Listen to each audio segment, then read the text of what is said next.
She was born with a condition that affects her joints and the movement of her arms and legs, lived in the foster care system, and experienced periods of homelessness. Now, she uses a wheelchair, but that hasn't let her define or contain her. Today, she's representing our state as Ms. Wheelchair Michigan, an amazing advocate for her community and for accessibility. We are honored to have Rynita McGuire here to share her story. Rynita, thank you so much for being here, and congratulations. Thanks, and thanks for having me. So you're from Kalamazoo. Let's talk about how you learned about Ms. Wheelchair Michigan and why you decided to put yourself into this competition.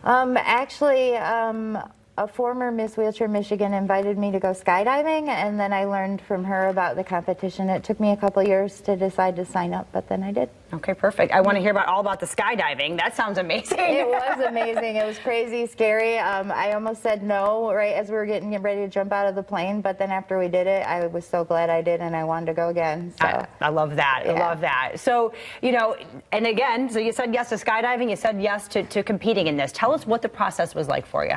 Well, it was a long day of, or at least the competition, a long day of like workshops and interviews with judges and stuff, and then I gave my speech about my panel or what I plan to do for the year and my advocacy, and then they announced a winner, kind of. Yeah. It feels fast forwarded, but it was a long day, actually. Well, and I'm sure in the prep going into that day was probably long as well. Let's talk about, your mission and your advocacy project, what you hope to bring as this representative.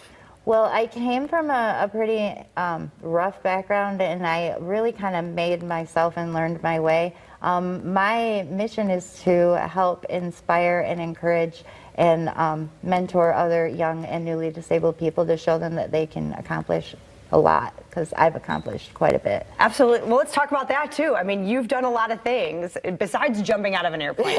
Besides jumping out of an airplane. Let's talk about that. Well, I went from foster care to, well, I was homeless for a little bit, but then I found my way. I moved all the way to California on my own, and I learned how to get my own apartment, hire caregivers, got myself into college, got 4 degrees, a master's degree. I am a college professor now.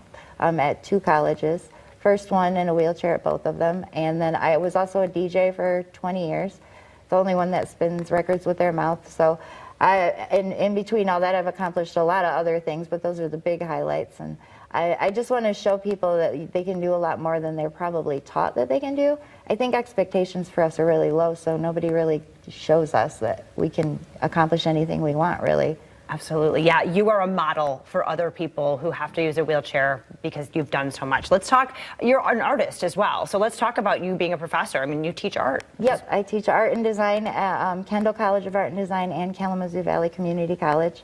I've been doing art since I was like 6 years old. I draw and paint with my mouth. I love teaching college students. Excuse me.